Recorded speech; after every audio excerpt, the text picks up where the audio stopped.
everybody, Josh the RV Nerd of Bishop's RV, actually inside a camper starting out today, dodging some raindrops. I'm way overdue in getting you some updated footage on this, previously known as the 267 J-Flight. Like, this has twice the warranty of nearly anything else in this class. Like, that's not a little feature. That is a very, very cool thing that they're doing here. But if all this is new to you, let's just start from the base. This is a fantastic family camper here for casual families, for people who like simple camping, for people who don't go camping to watch TV all day. This will be a really good fit for a lot of families. The super slide on a rainy day like today gives you so much interior living space that a no slide camper just lacks. Now, with slide outs, there's extra TLC and upkeep that kind of comes with them. But man, the fact is, when you are stuck inside this thing on a rainy day, there really is nothing like having a big slide to give you that extra space. Speaking of that, it's 6'9" floor to ceiling, so it's 3 inches taller than the average bear in this class. And that makes a big difference because that means extra room in each of the bunks, more storage in every cabinet, and a taller shower that if you're a little bit over 6 foot like me, you can actually stand in the shower without your head being in the magnifying glass scalp burner skylight system that some of these campers have. It's also carpetless and ventless on the flooring, so it's easy cleaning, which is also a very good pairing if you've got smaller kids in here or dogs or anything like that. Private bedroom, but at the same time, there's things that it's not the best at. Like, that is a camp queen up front, but they did leave you room for a true queen bed if you wanted to update and upgrade something like that. So it still allows for, it has prep for some sort of enhanced features and functions. We're going to dive into it in far more deeper detail here. If you like how we show you good with the bad, hit that subscribe button, like our video, and let's get in here. So if you wake up in the morning and you sleep on the driver's side of the RV, also, the technical term for that, by the way, you might want to write this down, is the poop side of the camper. This is what you might look at right here. And overall, I think that they've got I like the look of the decor, but it's not for everybody. Not everybody likes the sort of farmhouse-inspired white-ish cabinetry. The good news, we carry a lot of different bunkhouse campers in our lineup. And, we got something else that might work for you. Now, up top here, you do have a centralized air conditioner, which, when you have a privatized bedroom and a trailer of this size, really helps it cool more effectively, more efficiently. Pardon my got a little froggy throat there. The weather's already starting to get to me. The refrigerator. It is one of, well, first of all, it's a 10 cubic foot, 12 volt DC compressor fridge. Last year, these were only one of the 8 cubic varieties. And this is one of the newest varieties of the refrigerator doors that can open either direction. But what's nice about this updated version is it's not one of the ones where, like, if you don't, let's say you open the left side and you don't fully latch it and then somebody grabs the right side, a lot of those two-way refrigerator doors can literally fall right off. And I've seen people get hit in the head. I've seen it. Like, it's a concern. I'm not a fan of them typically. But I was aggressive wrestling with that sucker, and it's one of the ones that I can't get the door to come off. It's one of the newest varieties. This is also, as I mentioned, very recently, it is carpetless and ventless, and I love it when the main floor and the slide floor match like that. It just looks so clean, and if I back up here, to me, it looks and feels so much larger. Now, this is the more basic series of J-Flight. It doesn't have all the extra things like slide side windows or anything like that. This is the one that doesn't go over the top. You may notice it doesn't have like drawers or doors under the dinette end. It is just the knee knocker pedestal post. There are aspects of this RV that are unapologetically budget focused, but oftentimes, not always, oftentimes they are things that you can, for if you have personal preferences, work around. Now, you want to add a window to the side of that slide out, we're looking at the wrong RV. You don't like pedestal style legs. You want an actual shade installed in the privacy door. You want a backup camera. This is an easy RV to accomplish those things. Now, I've got my wet jacket from the rain and my hat and gloves over here hanging out of the bottom of that cabinet for 2 reasons. One, so that I don't forget to showcase that cabinet for you. And secondly, it also highlights the fact that this RV does not have any sort of coat hooks or anything by the door. That being said, being a stick and tin RV, every 16 inches on center, you've got on average, you've got a wood stud in the wall that you could affix something to that could be reasonably weight bearing. By the way, if you, need to learn how to calibrate a stud finder, what you do, fellas, is you hold it up to your chest and then you say this. So, hashtag the more you know. Moving on from there. Working our way back, I do want to mention also this is all pocket screwed lumber core cabinetry. And if you don't know what any of those words mean, it means that it's real screws into wood. It is still a sticker face, and they are all wood cabinet doors. And you really got to watch for that. Like, if you don't know how to shop for an RV, there's borderline predatory marketing out there that, man, I'm not a fan of, because you'll read hardwood cabinet doors, and your brain says, oh, it must be hardwood cabinetry. That's the kind of stuff that's out there. Now, I mentioned there's parts of this RV that are unapologetically budget focused.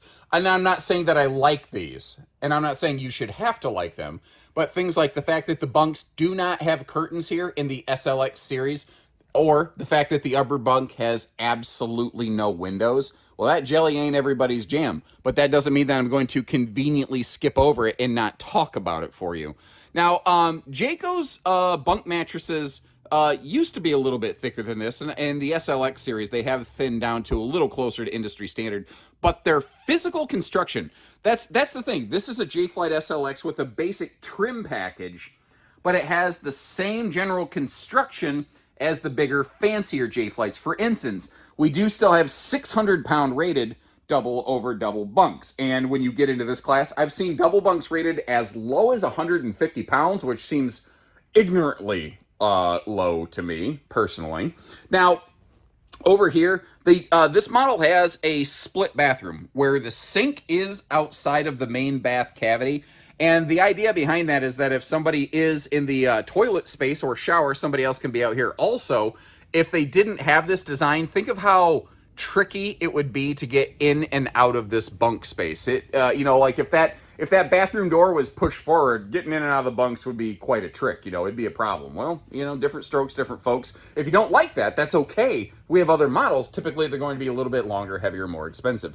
Now, I want to point out, this is something I don't personally love. I don't love the fact that that is just a mirror on the wall right there. However, that is something that could be different depending on the region in which you're shopping. So we are looking at an Indiana-built J-Flight SLX today, whereas the J-Flights out in Idaho are a little bit different. And sometimes little things like a little bit more freshwater capacity or propane or an actual medicine cabinet in the bathroom area. That's things that you do sometimes find in those Western models. So kind of keep in mind that some of our stores, our J-Flights might look different. This, I think, is kind of the approximation of the absolute base member of the family. No bathroom vent fan? I did not know that until I pointed the camera up here. Okay. So I understand, like, okay, no bunk curtain, maybe I can deal with that or something. No bathroom vent fan? That, to me, personally feels like it's gone a little too far. And I hope you appreciate the fact that if I don't like something, I share it. But it's just my opinion, man, as the dude would say. Now, this is a hollow constructed ceiling with batten insulation, fiberglass insulation. So you can, if you wanted to put a power vent fan in here, you could. I also want to mention, you see how this insert, it looks like it's crooked and it looks like it's installed wrong. I want you to remember that the roof line of this actually has an arch barrel. This is installed with its orientation according to the roof line. This is installed with its orientation according to the interior ceiling. So it's really important to understand what you're looking at there. And you may notice how the orientation of that just changed. That's because I decided to pull a 180 and jump in the shower, but not do it on camera so I don't make you motion sick. This is our tankless on-demand water heater controller right here, and it's throwing an error code right now because I don't have any propane, in the unit. It is nice that they're at least giving us like a hand towel ring, and I'm going to give them credit for the fact that they didn't put it exactly down by countertop level. I can't tell you how many RV manufacturers I've seen put a hand towel ring over here so that it can just dangle in the wet sink all day and get nice and musty and moldy. Really, really, using your dipstick, Jimmy, on one of those things right there. Now, working our way up front here, this RV does not have incredible, campsite window coverage. But if you're sitting in here on the sofa or in the kitchen, it's enough that if you hear one of the kids screaming bloody murder, you can decide if you need to parent the thing or if they're just yelling at each other. And, sometimes you got to let kids lightly fight it out. They got to learn those life lessons. They got to learn a little bit of conflict resolution, and then you got to kind of help them through processing it a little bit. And sometimes you got to, keep the kids from literally throttling one another. Right by the door, though, this is a feature I'm a big fan of. The whether you call it the flip-flop shop, the shoe garage, the whatever, it is a heck of a clutter cutter that keeps a lot of annoying mess out of the way. Ooh, by the way, dead in the middle of that slide out, just above the dinette back here, right in the middle of our screen, right about meow. You see that black dot with a green dot on it? Well, that is a set of USB plugs. It looks like they are both Type A, so nothing too over the top fancy or anything like that. And if you prefer a little bit more cuddle compliance, you can actually totally get that out of the way. That armrest can fold up if you want it to. Now, our two big breeze windows right here, one thing on those, they do have pleated shades, so if you want to blot out some of the sun, you can do that. And there's big time storage below both the sleeper sofa and sleeper dinette, although especially the dinette storage, again, you got to pretty much disassemble everything to get to it. Now, I've done it 100,000 times in my lifetime, so I absolutely know how not fun it is, but it's also one of those things where the way that I look at this RV personally, for my personal use, through my nerdy lens, this is a camper that I'm going to use a couple times a year, more than likely. It's not something that I'm going to be probably living in full time, and everyone's life might be different, but that's mine. So if I have a couple occasional inconveniences, but hey, I'm camping, man, like, I can deal with that. That's okay. It's not something I'd want to deal with every day, but I don't feel like this is an everyday use kind of RV. I could be wrong. You may look at it totally differently, and that's okay. That doesn't mean that, I'm right and you're wrong and one of us is stupid. It just means that we see it different, and that's fine, One thing I want to point out, obviously the entertainment center is a neck wrecker. Like, let me actually slide over here on the sofa. That is the definition of 90-degree neck wrecker entertainment center right there. Totally get it. Again, though, this is not the camper I think is really intended for sitting in and watching TV all day. Oh, this is the kind of stuff I look for, and I go, what is this brand's attention to detail? You see where they have the wood cut down here, but they actually still stained the end of it instead of just leaving it raw, cut, and ugly? I'm going to give them some points for that. I respect that. That is that takes a little more time, and that's something that I don't know that people would typically even notice, but I've been looking at campers for 15 years now. It's stuff that I see. They have maintained an AM/FM stereo head unit. It does have HDMI plug and a charging USB plug on the front. Cool thing with Jayco, they are still actually running an HDMI wire, though, so that if you do want to add an entertainment center, like if you want to add a TV on a swing arm to get you through a rainy day, like today, well, you can kind of do that.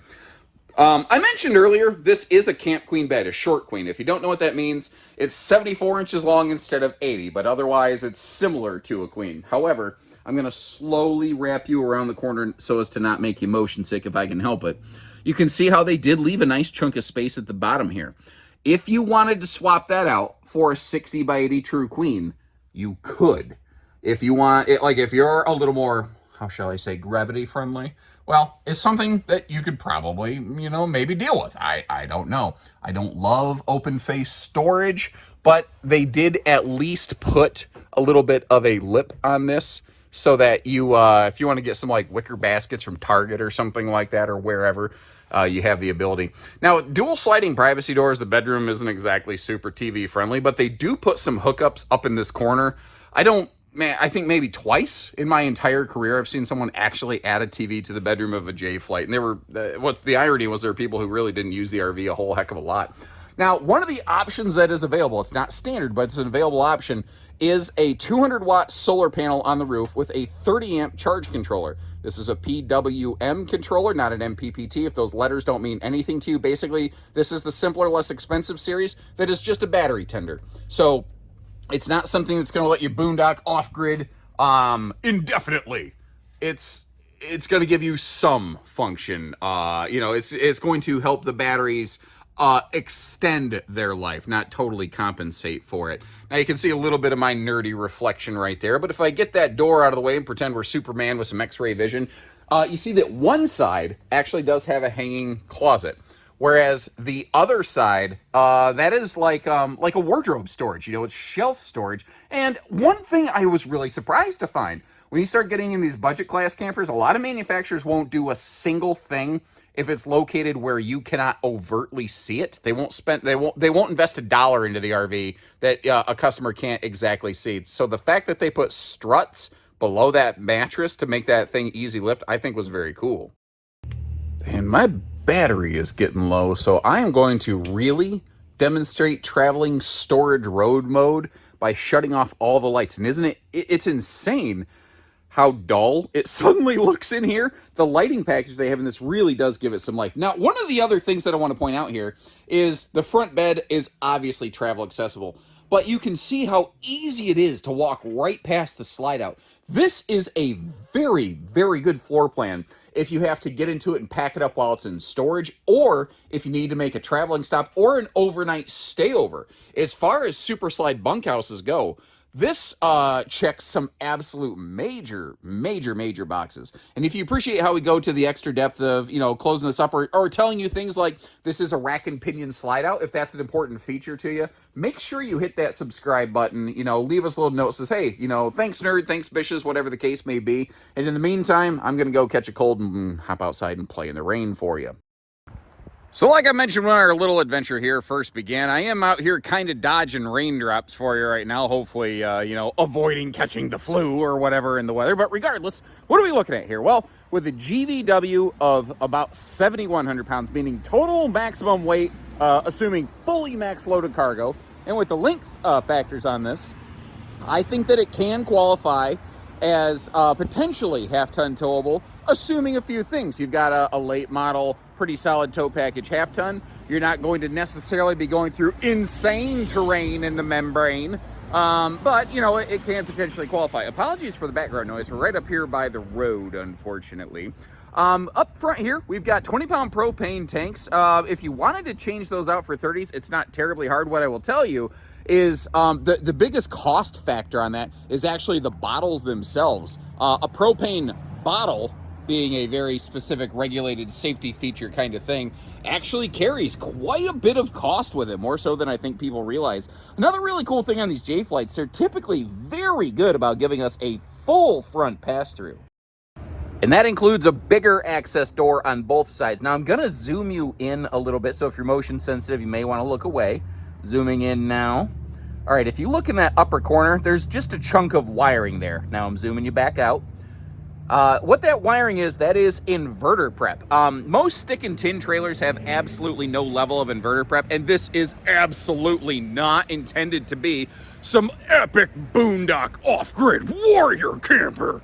This is a starter class, smarter class, bunkhouse family super slide trailer. But if you absolutely need to be able to run a couple outlets when you're not plugged into shore power, or if you don't have a generator, you could splice an inverter into that loop right there. And basically, I think it's 1 or 2 plugs around the bedroom and then an outside refrigerator, assuming the RV has one, which this does, that would be powered by that thing. So theoretically, the outside fridge could run off an inverter. Now, the windows there are obviously very heavily tinted. They did pretty decent with the awning space overall on this one. It doesn't cover the, I don't know what you want to call it, convenience station, camp kitchenette, whatever. It doesn't cover that. It would be nice if it did, but it doesn't. And apologies again that I'm moving at a far more abbreviated pace today. Again, with the weather coming in the way that it is, I don't want to be out here when it really cuts loose, like Kevin Bacon and Footloose, regardless.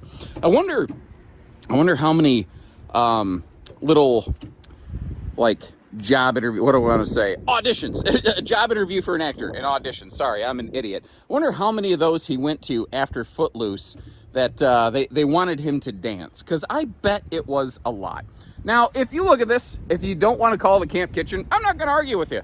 I don't know that really good camp kitchens seem to exist anymore in the RV industry. There's painfully few of them. More and more of them have been reduced to some more basic setups like this, but at the same time, I don't know that I necessarily mind what they've done here, because the fridge for me is the most useful thing outside, and storage is always useful. Countertop is always useful. If I wanted to bring my own nice cooker, like a Blackstone or something like that, I've got the perfect place for it. And you know, even though it's not sticking straight out the backside, so the gas isn't coming straight out the backside, the fact that this is all the way on the tail, I am going to call this the honorary propanus hookup right here. And you may notice how the underbelly of these, they are enclosed. A lot of your, whether you want to call it starter class, budget class, I call it smarter class, whatever word you want to use, campers, a lot of them have gone away from belly enclosures to save a couple bucks where a customer doesn't typically look. And you can see they didn't do that here. They have removed the factory standard ladder off these in the SLX series. That is one of the differences between an SLX and a full flight. So kind of keep that in mind. You know, if you like the things that we're looking at, but you want a little bit fancy dance here, well, that's also available. Although I do like the really important features, you know, the enclosed belly, the plywood roof and floor deck, the reverse travel lighting on the tails, although it does not have turn signal safety lighting, it is just reverse lighting now. A spare tire, you know, it does include all those things. I will say, when we go to SLX, we do swap from Goodyears, like you find on most Jaycos, to an import tire. And I know for some people that's a big bummer. So I want to make sure that I point out what I think are potentially critical detail factors for you there. But again, in this class, when you start getting very budget sensitive, a black tank flush, an outside utility shower, the fact that they actually took the time to cross plumb everything together to a single sewer outlet, those are things that you just often do not find here. Okay, so getting out of the rain there. Thanks again for tuning in, everybody. Let me know what you think about this one. To help you kind of, you know, with your planning and your shopping or just curiosities, I'll leave you a link in the video description. You can check pricing and availability on these, whether you're curious or whether you're serious. And remember, Eastern versus Western editions may look a little bit different. They may be priced a little bit different. There's different shipping to each of our stores, so that's why we have specific pricing on individual trailers right on our website. And you don't have to call and give us your grandmother's blood type to try to get a figure on something. We publish all that there for you, and we don't do hidden fees. I will also leave you links to check out, like, if you like this, but it's not exactly what you're looking for, you want to see what else is out there before you go spending your lots and lots of hard-earned money, respect. I've got videos of other campers with a very similar layout or features that you could also check out. Help you maybe decide which one might be right for you, and you never even have to put on your underwear to go shopping. Although, it doesn't hurt. So take care, stay safe, have fun, and happy camping, everyone. Go have some fun.